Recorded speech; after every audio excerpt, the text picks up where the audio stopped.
Hello बच्चों, आज smarty आपको रंगों और शक्लों के बारे में सिखाएगा। चलो स्मार्टी के साथ चलते हैं। वाह, यहाँ कितने रंग बिरंगे गुब्बारे हैं। ये देखो, लाल, नीला, पीला और सब्ज। क्या तुम्हें पता है, लाल रंग तवानाई का निशान है, नीला रंग सुकून देता है, पीला रंग खुशी लाता है और सब्ज रंग कुदरत की पहचान है। क्या मजे की बात है ना? अब आओ शक्लें सीखते हैं। ये है सर्कल, गोल दायरा। ये है स्क्वायर, चौकोर। और ये है ट्रायंगल, मुसल्लस। सर्कल तो बॉल की तरह गोल है, स्क्वायर खिड़की जैसा है और ट्रायंगल तो पिज्जा के टुकड़े जैसा लगता है। वाह, स्मार्टी ने तो सब सीख लिया।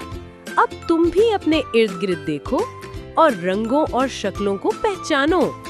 और हाँ, स्मार्टी किड्स वर्ल्ड को सब्सक्राइब करना मत भूलना, ताकि सीखना बने मजीद मजेदार।